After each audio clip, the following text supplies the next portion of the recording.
Welcome to Millennium Counseling Center's podcast, where each week we go in depth into all things mental health, addiction recovery, and being our healthiest and happiest self. Enjoy.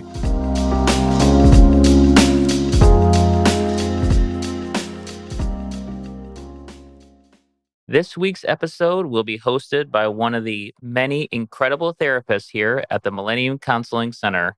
Please enjoy. Hi, everyone. Welcome back to Dating in Your 20s. It's Lily and Amelia, and today we are joined by Hilary, who we love. She is another therapist at Millennium Counseling Center with Amelia and I. We talked a little bit with Hilary about the attachment episode that came out last week, and we really wanted to hear any thoughts and ideas and ask her some questions that she had around attachment-based work and how that shows up in her work with her clients. Hilary, I know you have some experience working in the attachment space, so if you wanted to just give the listeners a little rundown on who you are and sort of how you got here and a quick little intro, that would be great. We're so happy to have you. Yeah, thanks for having me.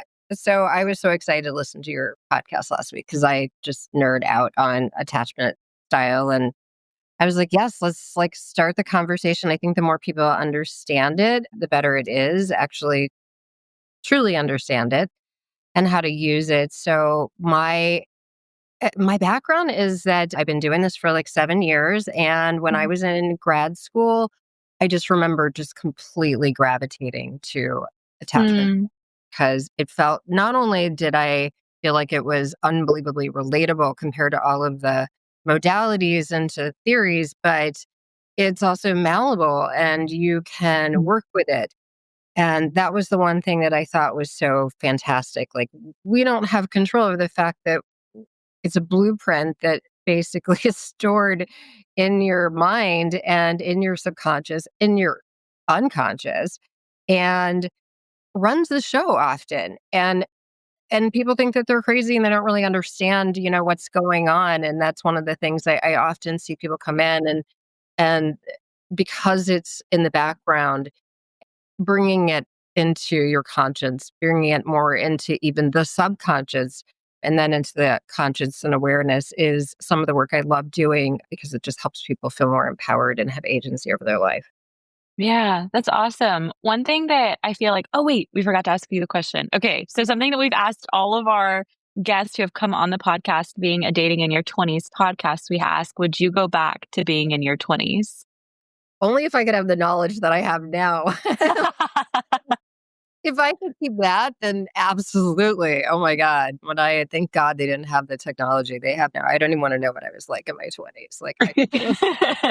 Well, that was kind of, I feel like the interest that came for us wanting to do a podcast centered on attachment is a lot of our clients, a lot of people in their early 20s, ranging to early, late 30s, come in. And so many of my clients have been like, well, I know I have anxious attachment style. They kind of present it as if it's something they need me to know right away. And they have all the answers. Do you find a lot of your clients come in and kind of already present and say oh, I know that I have this, or is it more of an introductory thing? A good chunk know what they have. And it's funny you say that because I just got a couple new clients like this that they know so much is a little dangerous almost. That it's an interesting time that we're in where I think that, yes, it's great that you're so self-aware. It's then being able to use it to change it versus just sort of live with it and become very reactionary to what you have. So yes, and it's almost an interesting thing too. I'm going to just sort of add on to that I find in your age group is that it also is this cancel culture sort of well, I'm not going to go out with them because they have this. And they're immediately so it's a little dangerous in that way, right? Where people aren't even giving it the full breadth of what it really requires. Yeah.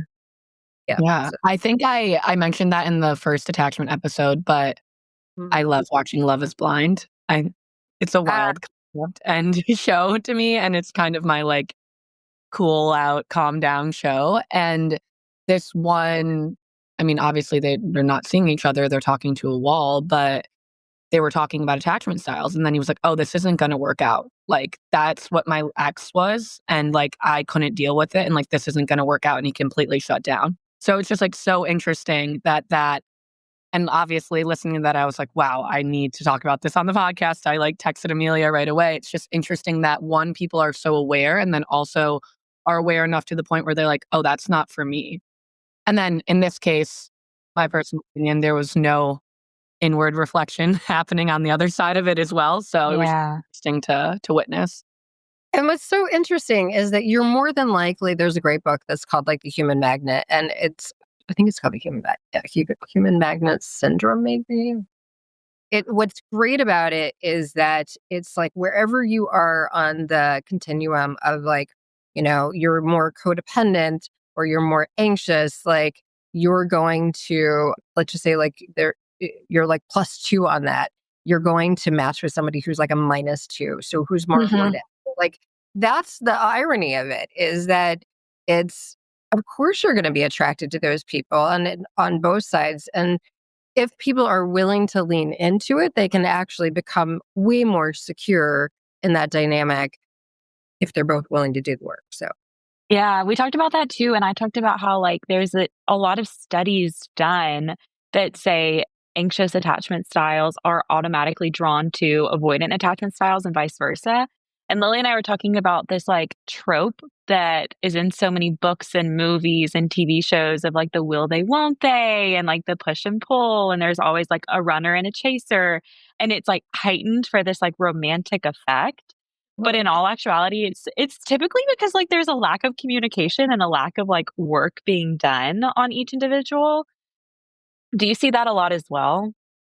yeah. And I mean, confusing intensity with love and not really like what feels familiar, what feels safe, but isn't really necessarily like healthy or Mm. sustainable or Mhm. providing what somebody wants. I see it absolutely. Like there's a bit of a confusion because that blueprint that you're given, as your attachment style when you're younger is so. Here's the way I would relate it to, like, the best example is that if you're a tennis player or a golf player and you have to change your grip, it's going to feel really uncomfortable. And you're, in Mhm. order to change it. And it's hard to do that work. So somebody's going to go, your trainer's going to go in and, or instructor, and you're going to want to like kind of go backwards with it. If Mhm. anybody's ever played tennis and tried to change their grip, it's so uncomfortable that Mhm. it's really natural for us to find people who are are more like what we're used to, even if it's not what we. Mhm. So there's this constant like moving back to familiar, even if it's something you don't really want, which is really running more in the subconscious than it is in anything else. Mhm. Yeah. Can you take us a few steps back and talk more about how attachment styles are developed in childhood to maybe give the listeners and me a little bit of a refresher? Yeah, I mean, so like before we even have a narrative voice, an infant is looking for their environment just to be soothed. So really, it's like if you Mhm. imagine an infant coming into this world, like this is like the one time they're so helpless. Like it is all about like we're connecting beings. So they're looking for attunement and how well they're going to be taken care of. So very, very early on, infants are so aware of their environment that they can tell whether or not a parent is available to them. And they learn these like strategies internally in order for survival, which I call like your blueprint, which becomes your attachment system. So if you are more secure, it means that when you cried, you had somebody come and take care of you and you were held when you needed to. And so you were able to then be aware of your internal system of what you needed and be attuned to yourself first and then to the outside world in order to get your needs met. And that's how you learn to go about the world, which works great when you're in a relationship, that you're able to like focus on yourself first and then someone else, more interdependent, not like in a selfish way. However, if you let's just say like more of an anxious attachment, is that you probably had a really an unpredictable parent in terms of getting your needs met. So like that could even show up as like a parent that has an addiction and is sometimes there and is sometimes not there. So they're attuned to you sometimes and they're not attuned to you. And there's a great study that gives like the best example of why this is an issue is that if you have two rats in a cage and one of the rats is given and the rat's pressing a lever and it's consistent and they're consistently given cocaine and the other one presses a lever and they don't know when they're going to get like the cocaine, the one that actually OD'd first is the one that was inconsistent because they're Mhm. constantly pressing for it and thinking that there's a scarcity mindset. So that's how that often shows up for someone who ends up with insecure attachment on the anxious side. The insecure attachment on the dismissive avoidance side is often the infant that had parents that were neglectful. None of this is to blame a parent, by the way. Because it's I like, know. I've been saying this too since becoming a therapist. It's made me like terrified to become a parent. And it used to be totally something that I was so excited to do. I still am, but I'm just like, whoa. And when I talk to my parents and they're like, so do you have more thoughts about us? I'm like, yeah, kind of, but like, it's all good. right. Because it's so much of it is learned behavior and what's is passed down. But like and the reason I like think about that too is because for like, for the dismissive avoidant like child, it's having a parent that might even be like depressed and Mm, just unavailable because they're unable to take care of themselves, more or less, an infant. And postpartum is so prevalent in our Yeah. society too. So this is not something that's hard to do. And then, or having a parent who might be, even narcissistic or what have you. So just more unavailable. So it's it can easily show up. So that infant learns that in order to get their needs met, they can't count on anyone. So I like refer to it as like they're on their island and they invite people on by invitation only, and then they kick people off their island whenever they want. And that's truly how a dismissive sort of relates into the world. They don't mean to, but like when it's too close, they're like, get off my island. And and then but they still want closeness, so they'll invite you back. So that's an Yeah. interesting one. And then there's the last one, which I actually see more of than I think people like realize. They say that it's like a really small percentage, but I think the the anxious fearful avoidant is more common than people think, which is often based in having more chaos and in your environment when you were growing up and unpredictability where you have both the like it's more based in betrayal and lack of trust and Mm. really knowing who's going to show up and it really doesn't take a lot to cause trauma in the body. So like that comes from a place where you know it is partly like your genetics of what your temperament is as a child in order to like what you can and can't cope with. So part of it is like Yeah. dual process of how that could also show up with a parent who has an addiction and and or a personality disorder and what that looks like. But that particular child has more of the both the anxious and the fearful avoidance. So Mhm. Yeah, this isn't necessarily like dating related, but my mind immediately goes to like the pandemic when hearing about this. And like, I feel like we're going to be in a stage in 10, 15 years where we're seeing the kids who were born during the like height of the pandemic, and they're probably going to have more of these anxious, fearful, avoidant type attachment styles because life was so unpredictable. And even if it wasn't necessarily an addiction or a personality disorder, there was overall a general theme of chaos in the world and in their lives. It's just really interesting to think about how, yes, there's more things and more factors that affect us and our personalities, but to have such a big piece of it just be that immediate connection that you have with your parents is it's just crazy to think about that being like a factor in going out and dating and like being in the world and just going and applying for jobs, like the things that we do that are human nature that are affected by the beginning of human nature. I'm so glad you said that because that is really like it almost like takes like the pressure off of like parents because the reality is you're right, like nobody could have predicted the pandemic, and if you're an extrovert and you're forced to be inside, you, there's a good chance that you were dealing with depression and some sort of Mhm. depressive behaviors because it was so isolating for your nervous system. And then what if you were like raising a child in that environment? So that is how those types of attachments, nobody's wants to do that, right? But you can't really control your own nervous system. And then what starts to get passed down. But if you even think of like, if you're immigrating into another country, that type of impact as well. And that's such a huge amount of population as well of Mhm. Yeah. stress that can put on. You're in survival mode. You're not in a place where you can truly take care of an infant the way that you normally would. Mhm. Yeah. I'm also really glad that you kind of went into more of the nitty-gritty parts of each of the big 4 that Lily and I went over in the initial podcast episode because we kind of wanted to have that, like, introduction layer to attachment style because it kind of can get a little deep and it almost feels like you're in a grad school class all over again when you're having to go through it, but of course, we're nerds and we think it's so interesting. But I think that's something that you and I have talked about too. Like our generation is getting most of the information that we learn on therapy, personality, mental wellness from social media, from TikTok, from Instagram, from Twitter.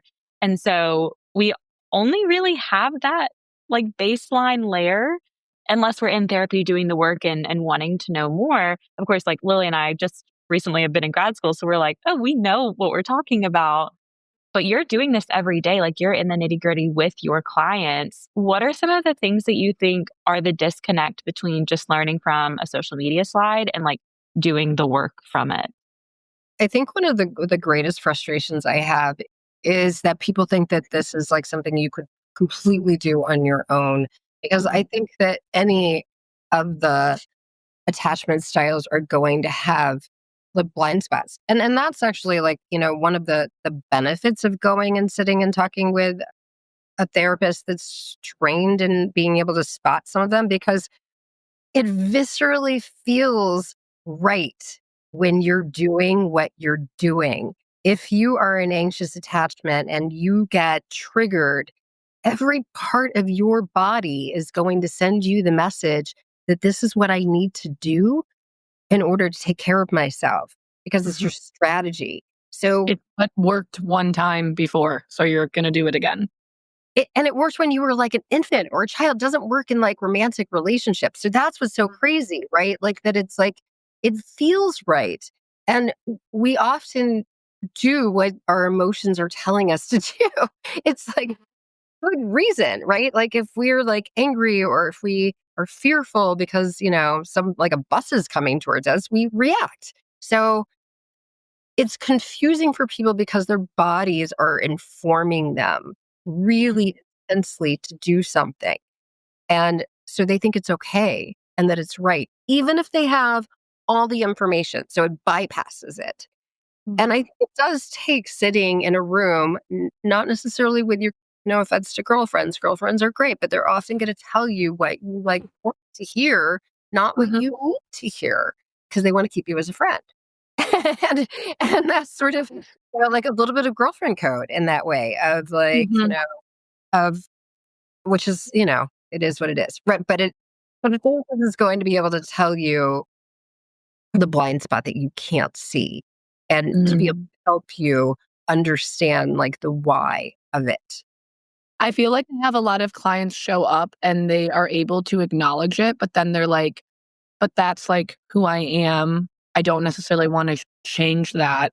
I still wanna show up, like, authentically Mm. as myself." Like, maybe I am someone and we've talked about that in many of podcasts, like, maybe I am someone that's gonna need a little bit more, like, validation or communication, or I have a client who was like, "I do need that text message when I'm, like, I know my partner's out and they are, like, doing things with a different group of people, and I would, like to know when they're hopping from location to location or whatever." Like, I've had, whatever that may be. And then there's kind of like almost a shame or some sort of guilt around wanting that, like noticing that maybe it is an anxious tendency coming up, but then also wanting to be true to yourself. I feel like that's what I see a lot.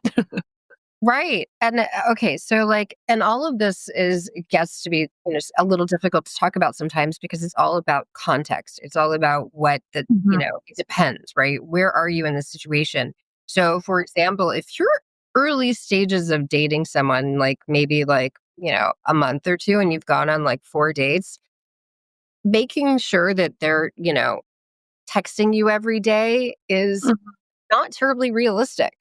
Mhm. Oh, That yeah. is not like a healthy strategy or even expectation. And that does happen. People go on like 3 dates and they're like, well, they didn't do X, Y, and Z. Therefore, they need to change in order to meet my needs. It's like, no, that is, Mhm. this is where you have to pivot and be able to have someone say, this is actually your work to do. Mm. And how do you soothe yourself? If you are basing how you're feeling on someone outside, that becomes more of an issue, right? Mhm. If it's not meeting your needs, then what do your boundaries look like? And if you are able to request like, some changes, like leaning into a relationship, if you're at that stage and the other person isn't really working with you, then it's enforcing the boundaries. Mhm. Mm, And learning how to show up for yourself. But, all of this is like, it depends on whether or not you're talking about somebody who's in like a committed marriage or a Mhm. relationship. How far along, like how much are you leaning in? Or are these like signs early on that are just like time to run? yeah. Mhm. Yeah. Something that's like coming up for me hearing that too, and especially hearing how you've kind of focused on too, like this is your body's natural reaction, is how much of these natural and while they might not be healthy or unhealthy, sometimes they can have a negative effect on us. These reactions that we have been enhanced by things like online dating and dating apps and communicating through social media like Snapchat or Instagram DMs, like how now there's this added layer that we're not even seeing these communication patterns happen face to face or even on the phone and hearing someone's voice. It's like you're hidden behind a screen, so automatically anxieties are heightened. Do you feel like you have any coping skills or mechanisms that, a lot of people could use in this stage when it comes to using their attachment style and working, I guess, towards a more secure attachment style with these additives in our dating world? Absolutely. Because one of the things that happens is that people have an insecure attachment that only really shows up in their intimate relationships and it doesn't show up in other parts of their life. So that's even more confusing Mhm. to that they will only get activated. So that the hard part is that you only get to exercise it at certain times and see if it's really working. So it is this one of the things I would say for sure, like let's just say you really like someone and you have exchanged like 2 or 3 messages with them, and then you don't hear back from them and you start to feel anxious. It's being able to pay attention to, like, slow it down, right? And pay attention to your thoughts. Like, you've only communicated with them like 2 or 3 times, right? There is no real expectation at this stage of how do you then be able to go in and internally soothe yourself that it doesn't mean anything about you. It's not Mhm. personal. I mean, you know nothing about why this person may or may not be responding to you, right? Because that is an important thing. What I will find people doing is creating stories, but they're doing it at rapid speed and not even realizing they're doing it. I am like good enough. They don't like me. I wasn't interested. It must have been that last message I sent. And it doesn't even matter, right? If any of that's true, because it's not, this is being able to like then again, like put it back on yourself of like, how do you pay attention to the words that you're saying and then be able to offer this other voice that's like of what you want to hear and how you do want to show up. And the repetition of that truly does help move the needle for people and become Mhm. like less reactive to it. Yeah. Mhm. Yeah. Oh, I needed to hear that today. That was perfect. Thank you. I think it's like what's coming up for me, and you said this, it's really hard to do this work alone. Like, I'm obviously very pro therapy, think everyone should be in therapy. Like, that is just something that I believe. But like, is there even ways that you can be doing this individually? Or like, I don't, yeah, like the girlfriend yap sessions, I don't know if that's it either. Like, Yeah. as much as we maybe think like, oh, I don't need therapy, like I can just go chat with my friends over a glass of wine, whatever. Like that, I think is maybe a stepping stone to like, oh, that was a different perspective I've never thought of before. Maybe I should go explore that further. But I don't know. I still think we live in a world with some misconceptions around therapy or some stigma and a lot of things that get in the way of people taking that next step. So, is there anything that can be done before then? In order to do it on your own? Is that what you're Not on your own. I don't know. Maybe it's just again being more reflective or being more open to it. Or I don't know. I feel like that's kind of the So, a couple of thoughts in there. One is like I think that people need to be really mindful of the therapist that they're going to, right? That Mhm. they're getting the type of feedback that's going to help them understand themselves better and be able to move the needle. I also believe that I always say I'll work as hard as my client works.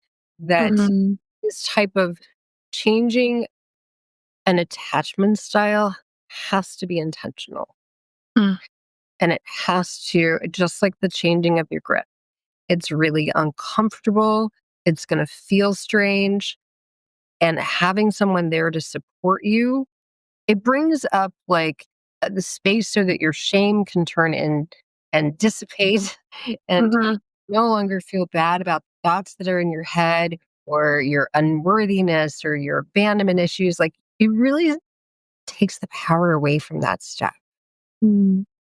I'm going to switch gears in a second because it's like this is another thing that I think that people like what really is helpful with therapy is that it's not just your attachment style.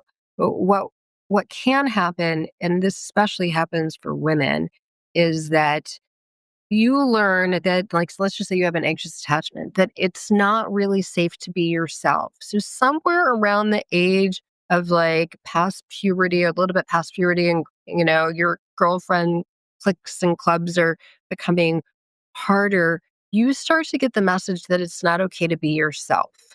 And if you are anxious attachment, or even actually any of the insecure attachments, you start to put on a persona that people will like you and then, if you get positive feedback from that, then you take it on even more and you become like further and further away from your authentic self. And you might have like a really insecure, anxious attachment underneath there, but you've developed this persona so well that it becomes like removed Mm.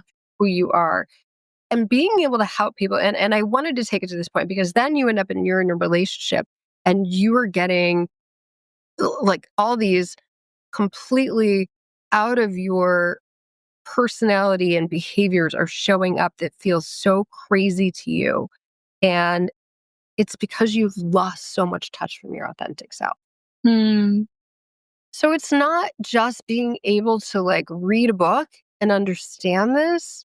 It's like it's helping people like recognize like maybe even like why you put those masks on or why you like work this way and what actually is more of your truth. Being able to do like these really gentle steps back into who, who you are, right? Mhm. Yeah. As opposed to this outward sort of validation and approval and acceptance behavior that you've been conditioned to. So, Yeah. Something I feel I tell a lot of my clients, especially, our generation that thinks therapy is so fun and cool. And we talk about it with all of our friends while we're in therapy and know my therapist is the best. And we kind of forget that the ultimate goal of therapy is growth, but with growth comes growing pains.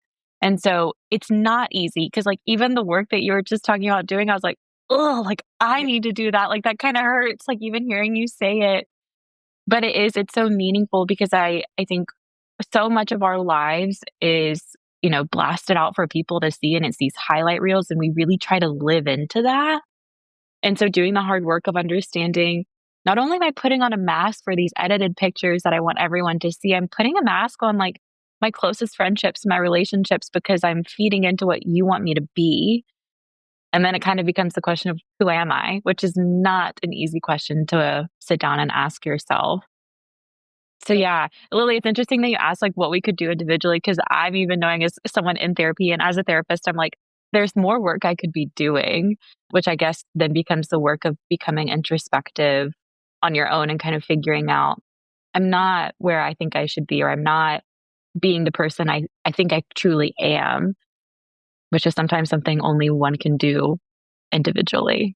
Which I think that's why the grip metaphor makes so much sense, because you literally like hold on to something so hard. Your knuckles are literally like white and they start to hurt because you firmly like you have gotten to a point where you believe that that's who you are.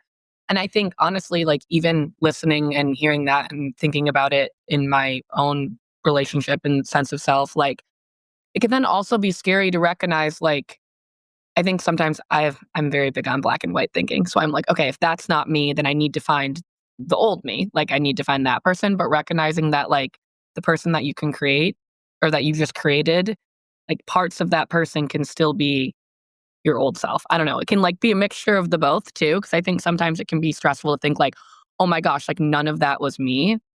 And then I don't know, finding the middle ground to make that feel like it feels right and that's who you are. And it's you've had to go through all of these things and maybe create these other personas for a reason too, when thinking about like trying to protect yourself as well. And then also looking back at like, oh, what are the things that I lost that I want to bring back to the present moment and to like this version of myself.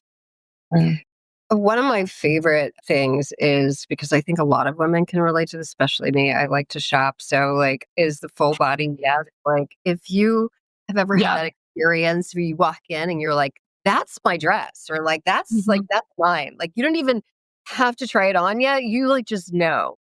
It's like this entire head to body, like, head to feet like, feeling of like, this is mine. That yes feeling is truly your authenticity. And and when people can capture even with something as simple as an outfit or something that because it's comfortable, like you'll feel good in it, like there is some ego in it, but the ego isn't running the show necessarily sometimes in those situations. It's like it also is grounded in you of what a full body yes feels like. Mm. It- Hilary, thank you so much for coming on the pod. I didn't mean to cut you off. If you have more to say, please say it. This has been so good. I feel like this like deeper experience into attachment styles was really needed after our little intro. That was, we knew there needed to be a bigger conversation, and we're thankful that you joined us for it. Well, thank you for having me. I could totally talk about this stuff all day. I love it. Well, anytime you want to come back on the pod, you're more than welcome. Absolutely. All right, guys. Okay. Awesome. Bye, everyone.